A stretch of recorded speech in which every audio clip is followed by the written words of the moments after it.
China owns $3.2 trillion in US dollar assets, more than any nation on Earth, more than Japan, the UK, and all of Europe combined. For years, experts have warned about the same nightmare. What if China dumps it all? What if they flood the market and crash the dollar? It sounds like the ultimate financial weapon. But here's the truth. China can't use it. Not won't. Can't. Because the moment they pull that trigger, they destroy themselves faster than they destroy America. This $3.2 trillion isn't a weapon. It's a trap. And both superpowers are locked inside with no way out. This is the most dangerous financial hostage situation in history. Two nations, each holding a gun to the other's head, both knowing that pulling the trigger means mutual destruction. What makes this terrifying isn't the threat of what might happen. It's the slow-motion collapse that's already happening right now. Let me show you exactly how this trap works and why it's completely inescapable. As of July 2025, China officially holds $731 billion in U.S. Treasury bonds. That's the lowest level since 2009. They've been quietly selling for 16 years. In July alone, they cut $25.7 billion, the steepest drop in nearly 2 years. But Treasury bonds are just the beginning. China also holds massive positions in U.S. corporate bonds, estimated at $300 billion to $500 billion. They hold U.S. dollars as currency reserves, another $500 billion to $700 billion.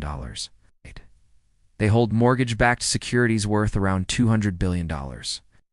And they hold equity positions in U.S. companies through sovereign wealth funds, estimated between $1 trillion and $1.5 trillion. Add it all together, and you get $3.2 trillion in total dollar exposure. This isn't money they can easily move. It's embedded in their entire economic system. China accumulated these dollars over 40 years through one mechanism, running the world's largest trade surplus. They exported everything to the world, got paid in dollars, and invested those dollars in U.S. assets. It was a self-reinforcing cycle. China bought treasuries to keep the yuan weak. A weak yuan made exports cheaper. Cheaper exports meant more sales. More sales meant more dollars. More dollars meant more treasury purchases. China's entire export economy was built on this cycle. The $3.2 trillion isn't separate from China's economic model. It is the economic model. Those dollars represent 40 years of accumulated savings from an entire nation. That's the first layer of the trap. Now here's the fantasy everyone fears. China decides to dump everything. All $731 billion in treasuries hit the market at once. The treasury market would seize up instantly. Bond prices collapse. When bond prices fall, yields spike. The 10-year treasury yield, currently around 4.5%, would jump to 8%, maybe 10% or higher. That's the immediate shock. But the cascade spreads through the entire system. U.S. mortgage rates are priced off the 10-year treasury. If yields hit 10%, mortgage rates hit 13% to 14%. The housing market freezes. Nobody can afford those rates. Home prices crash. Consumer spending, which is 70% of the U.S. economy, collapses because home equity is America's primary household wealth. Corporate borrowing becomes impossible. Companies facing 12% to 15% interest rates can't refinance. Defaults surge. Credit markets freeze. Banks holding treasuries watch their assets implode overnight. Banking crisis. The Federal Reserve is forced to intervene, buying the bonds China is dumping. But that means printing $731 billion in new money. Inflation, which the Fed spent years controlling, explodes again. The dollar collapses in foreign exchange markets. Import prices double. Inflation hits 20% to 30% annually. The economy enters stagflation. High inflation, high unemployment, collapsing growth. U.S. government borrowing costs explode.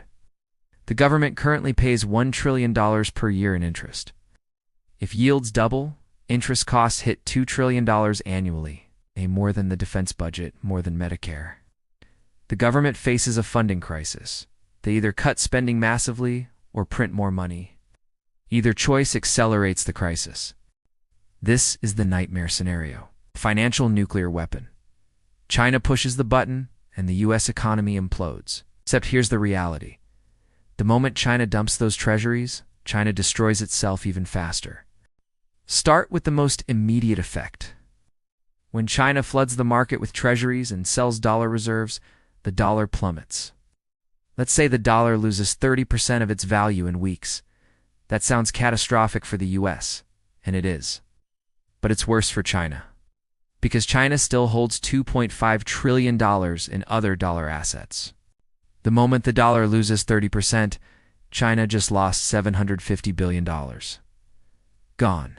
Evaporated. China's central bank balance sheet just took a $750 billion hit. China's total foreign exchange reserves are about $3.34 trillion. A $750 billion loss is 22% of their entire reserve base. That's not a setback. That's a solvency crisis. But the damage doesn't stop there. China's economy runs on exports. 20% of GDP comes from exports, with America as the biggest customer at $500 billion annually. When the US economy crashes, American consumers stop buying Chinese goods. Chinese factories shut down. Unemployment spikes. But even worse, when the dollar collapses, the yuan surges. If the dollar loses 30%, the yuan gains 43% relative to the dollar. Chinese goods just became 43% more expensive for American buyers overnight. Orders stopped completely. Then comes the corporate debt crisis. Chinese banks borrow dollars internationally. Chinese corporations issued dollar-denominated bonds because dollar rates were cheaper. When the dollar collapses and US rates spike, every Chinese company and bank that borrowed in dollars faces a refinancing crisis. They owe dollars, but earn yuan. The yuan just surged 43%. Their debt became 43% more expensive to service. Chinese corporate debt totals $28 trillion. About $3 trillion is dollar-denominated. A 43% currency move means corporations now owe an additional $1.3 trillion in real terms. Most can't pay. Defaults cascade. Chinese banks holding these loans face massive losses. Banking crisis in China. The government must bail out banks, but they just lost $750 billion. They're forced to print yuan. Inflation in China explodes. And here's the final blow. China imports almost all its energy. Oil, natural gas, coal. These are priced in dollars globally. When the dollar collapses, but oil stays dollar-priced, China pays more yuan for the same energy. Energy costs double. This feeds inflation. Chinese manufacturing becomes uncompetitive. The economy grinds down. Let's add it up. China dumps $3.2 trillion, loses $750 billion immediately, watches exports collapse, faces a corporate debt crisis, suffers a banking crisis, gets forced into money printing, sees inflation spike, energy costs double, and social unrest begins. All of this happens faster than damage to the US because China's economy is more fragile. The US has the deepest capital markets, the most diversified economy, and the Federal Reserve, which can print dollars to stabilize systems. China has none of these advantages. The yuan isn't a global reserve currency. Nobody holds yuan during crises. China's capital markets are smaller and state-controlled. Their economy depends on exports and external energy. When the trap explodes, China is destroyed first. This is why $3.2 trillion isn't a weapon. It's a hostage situation where China holds themselves hostage. Both sides know it. So if China can't dump dollars, what are they doing? They're trying to escape slowly over decades using three strategies. First, gold. China has been accumulating gold since 2008. They officially hold 2,263 tons. But experts believe the real number is 5,000 to 6,000 tons. Why gold? It exists outside the dollar system. It can't be printed or frozen. It holds value regardless of any paper currency. Second, alternative payment systems. China created CIPs in 2015. They're alternative to SWIFT. CIPS allows transactions in yuan without touching dollars. As of 2025, CIPS processes $14 trillion annually, still small compared to SWIFT's $150 trillion, but growing 30% per year. China has also signed currency swap agreements with 35 countries worth over $500 billion. The goal?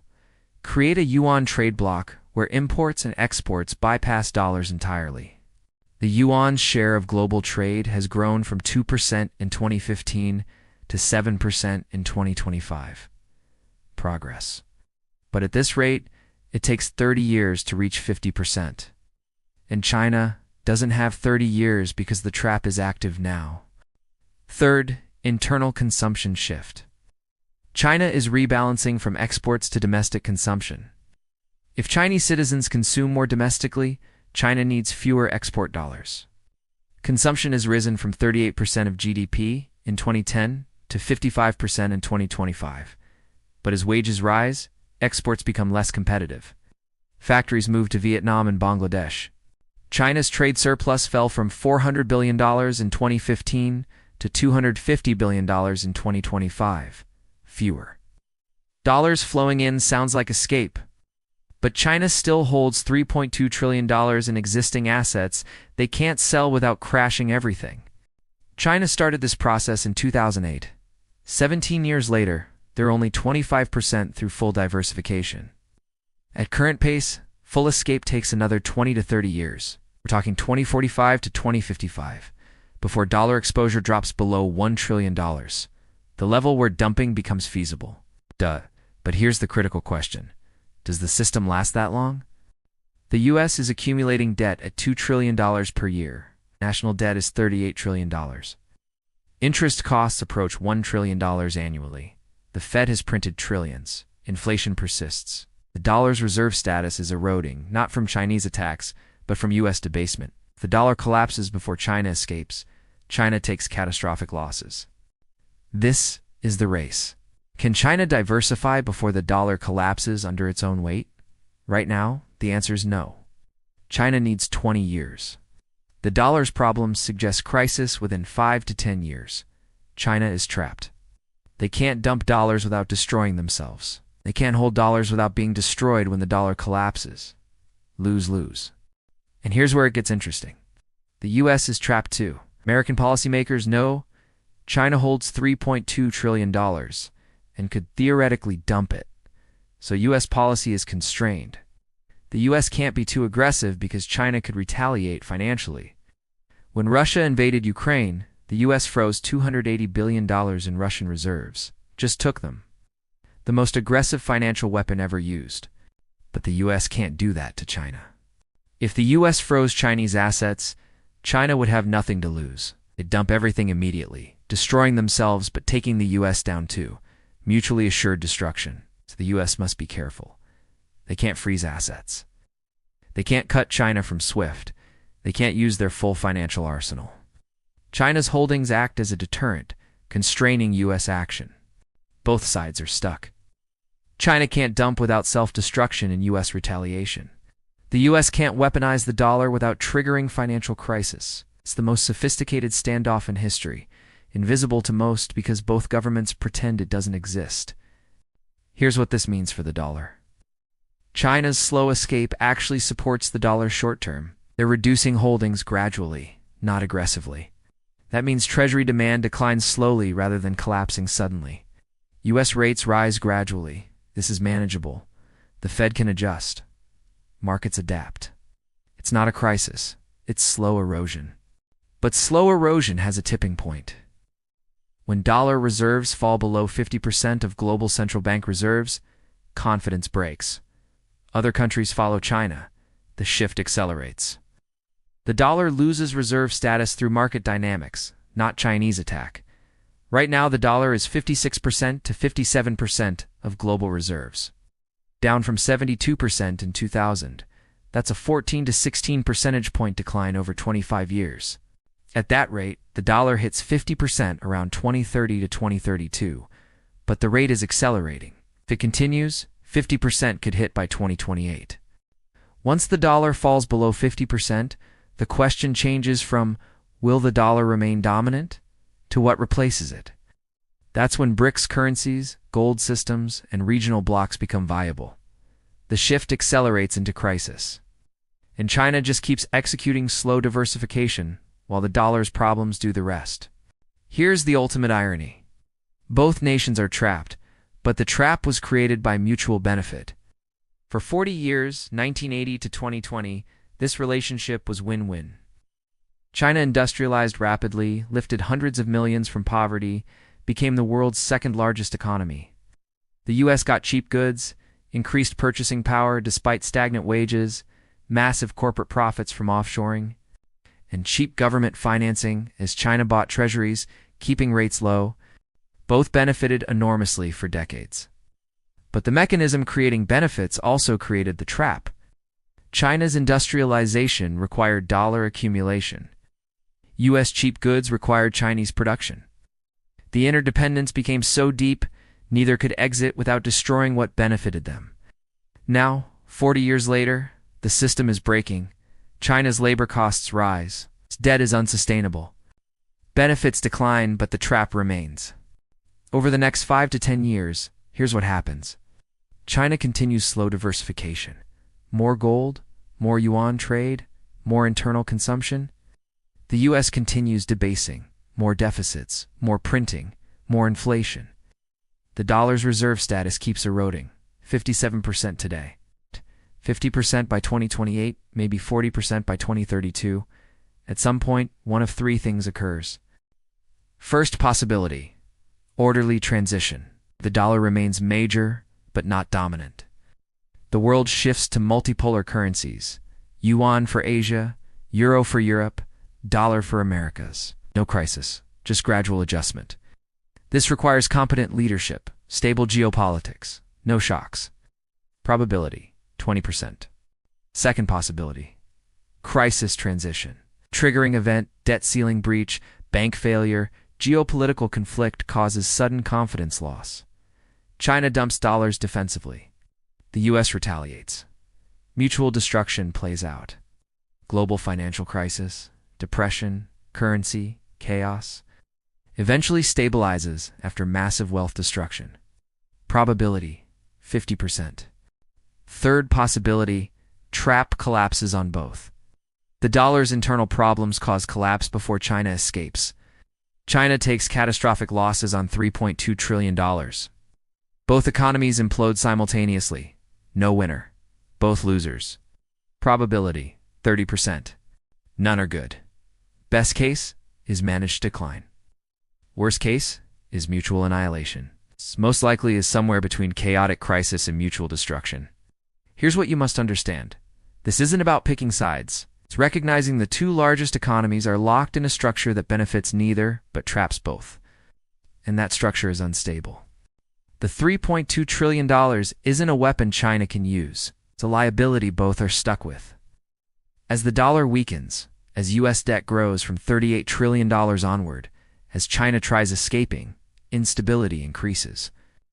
You're watching the slow-motion collapse of financial architecture that defined 40 years. And when it fails, it won't matter who you rooted for. Your savings, investments, purchasing power all denominated in currencies caught in this trap. The dollar will lose value. The yuan will be volatile. Transition will destroy wealth on a scale not seen since the 1930s. This is why understanding the trap matters. Not because you can change it. Can't. But because you can position yourself outside it. Gold exists outside the dollar system. Bitcoin exists outside government currencies. Hard assets like productive real estate hold real value. Productive businesses survive currency crises. When both currencies are trapped, hold things that aren't dependent on either. The $3.2 trillion trap is the most important financial dynamic in the world right now.